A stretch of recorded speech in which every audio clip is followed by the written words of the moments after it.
The total focus of Gazans must be on restoring the fundamentals of stability, safety, dignity, and economic development so they can finally have the better life that their children really do deserve after all these decades of horror. They're going to start cleaning up. If you look at Gaza, it needs a lot of cleanup. You have the wealthiest, some of the wealthiest nations in the world. All leaders, the big leaders are here. The emirs and the kings and everybody that we invited came. So there's a lot of respect. And I think you'll see some tremendous progress, both in the Middle East. And now the rebuilding begins. The rebuilding is maybe going to be the easiest part. I think we've done a lot of the hardest part because the rest comes together. We all know how to rebuild, and we know how to build better than anybody in the world. That was President Trump. He got a standing ovation after his address to Israel's parliament. And now there's movement on this. The president went against the Obama and Biden establishment and their appeasement. He's now talking about a Marshall Plan for the Middle East, not just in Gaza, that economic growth and shared prosperity can deliver a lasting, durable peace, not just treaties or ceasefires. Now, of course, Hamas and Iran are still a problem. Let's bring in EPA Administrator Lee Zeldin. Administrator Zeldin, it's great to see you, have you back on the show. What's the action on this Middle East Marshall Plan? Because that can create stability. Are any U.S. companies, is the U.S. going to invest in rebuilding Gaza and elsewhere here? Well, President Trump has an amazing team on the ground to decide that, working with the other countries that are in the region. President Trump is a builder. He has a lifetime experience on how to implement something as big and bold of an agenda that will be ahead in this reconstruction. But this isn't something where America is acting alone, that this isn't on us alone. It's actually far from it.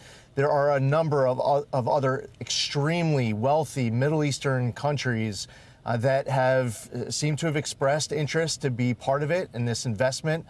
So how this gets implemented is something that I have tremendous faith in Steve Witkoff and Jared Kushner and Secretary Rubio and, of course, President Trump leading this team at the top.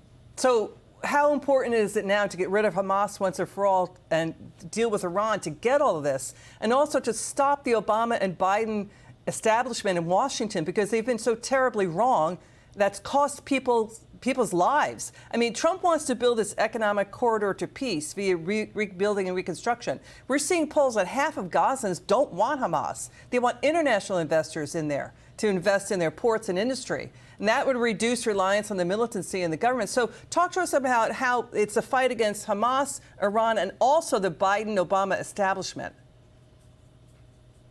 Liz, that's a really important point. For so long, many years, decades, there have been these people inside and out of government who have been lecturing those who are in charge at any given moment on exactly how it's done, the way it's always been, the key, the answer for how to proceed with Middle East peace. And they were constantly wrong, year after year, decade after decade. And President Trump, in his first term, showed that the outside-of-the-box, creative, unconventional approach towards approaching these foreign policy issues will yield results like the Abraham Accords, and today will yield results like this peace deal that was signed today in Egypt. So for President Trump, he needs to just continue to do what he knows is right. It's unconventional, it's creative, it hasn't been done before, but for the first time, it's an approach and a strategy that is working. Yeah, so you're identifying threat. Go ahead. No, sorry, sir, because you're right. Trump's Abraham Accords demonstrated that trade, tourism, technology partnerships between Israel and Arab states became a foundation for regional stability. So it's going to, can you get Iran, Hamas, and these Obama, D.C., Biden Democrats who were so off the wall, so wrong for so many years? Well, here's the great news. It's President Trump in charge. And he put together a team with a great Secretary of State. And Steve Witkoff is doing a tremendous job in that region and elsewhere. Jared Kushner engaging in such a positive, strong way.